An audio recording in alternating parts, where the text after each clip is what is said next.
Hi, we're here with Amelia Phillips from Highline Community College, and we're going to talk about why this is important. What are we doing here this weekend with this competition? Why are we holding it?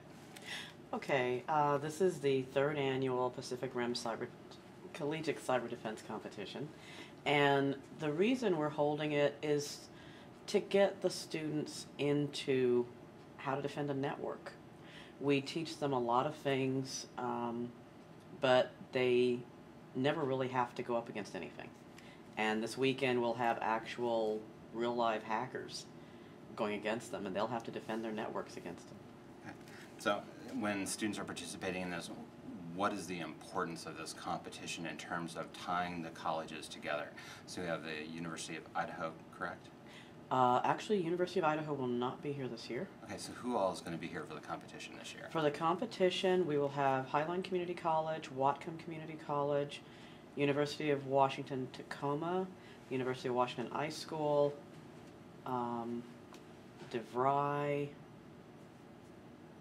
University of Washington, I believe they're computer science, and one other that I can't think of off the top of my head. But then Idaho State University will be here as our white team, as the judges, and then several other groups will be showing up for support. Okay, so when you're competing in this kind of a collegiate environment, why is this an important thing for students to do? Why would they need to be here this weekend? I think it really gets them into what it takes to walk into a situation and have to solve it. It's problem solving, it's cooperating, it's dealing with the unknown. Because during a competition, they're given so they basically have a company network that they're defending. And typically we just say, okay, everybody else, the entire IT staff got fired, and you're taking over this company, and you have to defend it.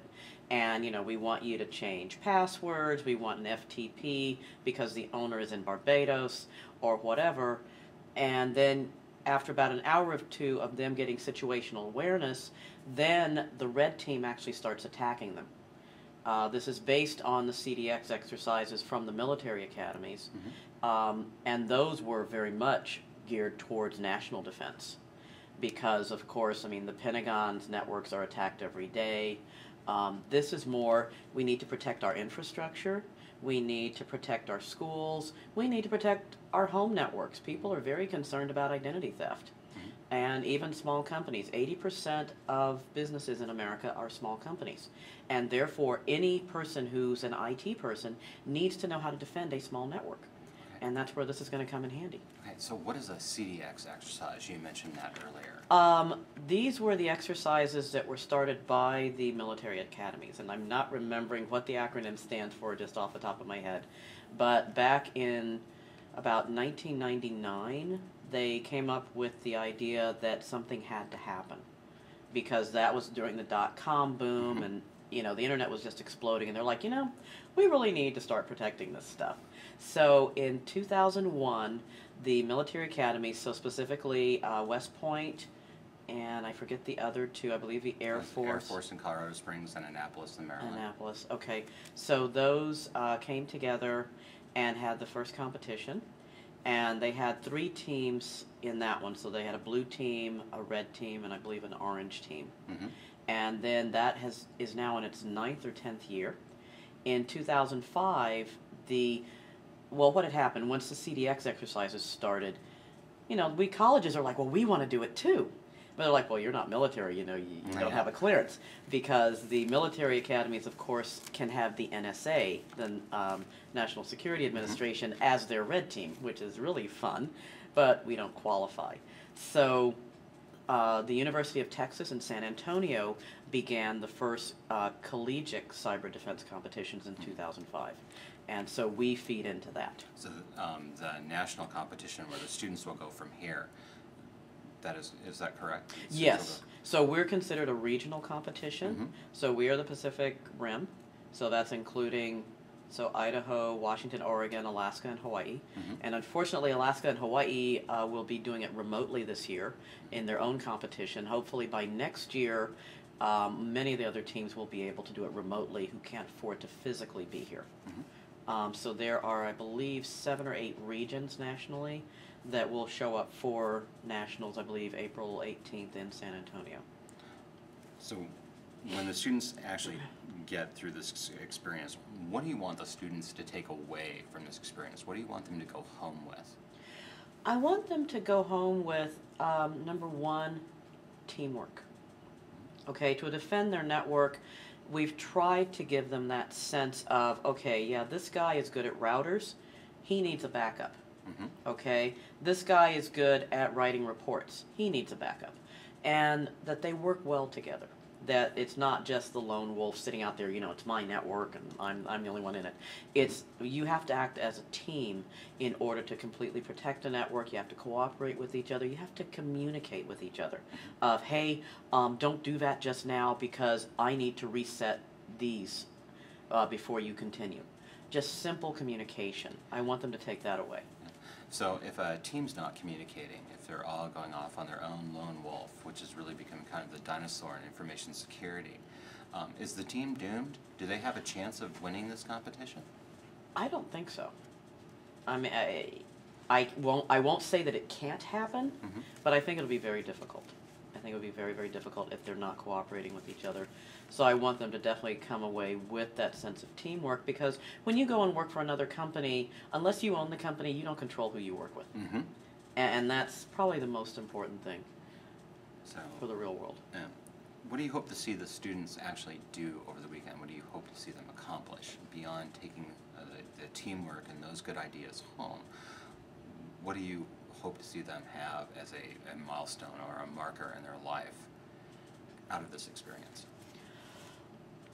Number one, I want them to have a good time. Okay. First and foremost, Good time works. yeah. So they need to have a good time. They need to relax. They need to see what really goes on. You know, the hackers are real hackers. They are penetration testers. So that I want them to really experience what that's like to have your network being broken into. Because in a classroom setting, I can't give them that at this point in time. So I want them to walk away with that. I want them to see how they respond under pressure. Because I think personally that's what they're going to really have to take away, is that, you know, can they actually think? Can they use all the stuff they've been studying the last 2 or 3 years when they're under pressure? So I think that it will be their personal growth. Cool. So in an earlier interview, one of the people we talked to had said that students practice for a year to make it here. Is that a good idea to practice that much in terms of defending and attacking networks? Or is this something more? Oh, definitely. So the long practice is a good thing? I think beyond just year-long practice, I think as a region we want to start doing just small little competitions where you have 1 or 2 schools going at each other, like say once a month or once a quarter.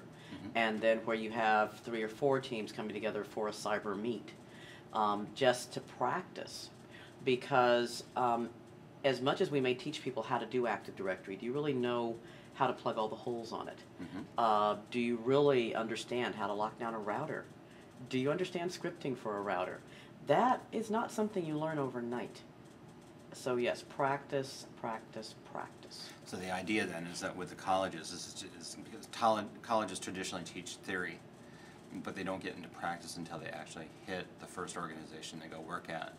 What you're proposing is to take theory and practice in a very collegiate environment among colleges and turn it into simple competitions over specific items.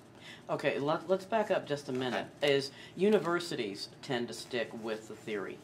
Okay, community colleges and technical colleges do the hands-on. Okay. And so and we're limited by budget, even for the amount of hands-on that we can give them. So if we can at least teach them, you know, how to set up a router, how to operate one, that's great. And how to install a full network, get a running network, that's typically the most we can really teach them. To actually teach them anything beyond that is very, very difficult. So yes, these competitions give them more of a real-world environment scenario. And then they take these real-world environments off these competitions and they take them to the places that they work, and then they can apply these lessons immediately. Yes, yes. Especially in light of the whole thing that in an article back in February, which stated based on a White House scenario that was run, that the U.S. and most countries would not survive a cyber war because most IT professionals are ill prepared for it. They have no concept of it. So is this something that at our level, do you think the government should fund these kind of competitions or make the money available to hold these competitions? Either the government or private industry, because I think the money needs to come from private industry or from organizations, professional organizations, because, I mean, getting into government funding sort of is a touchy subject, but I think private organizations, if you contribute to training people, they are going to be producing quality employees that they're going to want to hire. And so yes, I think the money needs to go into this. Even, I mean, we've had traditionally the computer scientists, which that's never going to go away because we need people designing the operating systems and whatever. But now, because of cell phones, PDAs, I mean, my cell phone does more than my computer did 20 years ago. Yes. And those things can be broken into. They can be used. Now, what, you can turn off your lights in your house remotely. Or just like that angry young gentleman in Texas this week that set off and locked up 100 cars remotely over the internet because he got fired.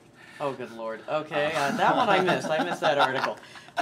Yes, because of these things, we need to train people of how to properly do these things. So I think, yeah, the funding needs to happen and more attention needs to be given to recruiting, this is my own personal pitch, getting more women and minorities into the IT fields. So on that personal pitch, what do you think the major holdups are? Why don't women and minorities go into IT? Why is it still a very white male-oriented industry? I think it's a two-pronged issue. Number one is, I think, culturally, they keep being told, oh, you can't do math. Okay. That's sort of the thing that's out there. And math and computers have always been lumped together. If you can't do math, you can't do computers. That whole paradigm is changing. For a network administrator, you probably need a little bit of pre-calculus. You don't need to be doing the high-level calculus to be a network administrator, to be a really good network administrator. So that math piece needs to be unplugged. And then the second thing is to change the whole culture of IT, the lone wolf that we were talking about earlier, and more of the group dynamics. Women and most ethnic minorities in America like socializing, like group work. And if you show that IT work, networking, the word network means multiple. It implies that you've got a whole group going on there, that this is teamwork, that you can actually have fun and a collectivism. I think it would attract more women and minorities to the field. Do you think that organizations like Girls in Tech, Women in Tech, help bring more women and minorities into the field, or do we need to have a specific organization that's geared towards women and minorities to come into IT? All of the above. All of the above. All of the above. I think there has to be, I've had this conversation with a few people, there needs to be more outreach. We have got to hit them somewhere between 6th and 8th grade is where they just go off on a tangent, where these very, very intelligent women and minorities, and all of a sudden they hit that 8th grade and something happens. And where, you know, you've got all of these really smart geeks over here, and they're not part of that clique. And then as a result, they get turned off to it, and they go and do something else. And so we need to catch them then. The outreach needs to happen at about somewhere around 8th or 9th grade. So this is really more something that in the elementary school we need to get them more engaged in terms of not just operating a computer, but understanding how it works. How it works, how it affects your life, what you can actually do. Because so many people do not realize the job opportunities that are out there. Because unfortunately their guidance counselors, their teachers don't know. And that's the other thing, is training faculty and instructors. That's a biggie. Well, a big challenge, I think, to make this happen. It's not something that's going to happen overnight, no. But from what I'm also seeing in the IT culture, as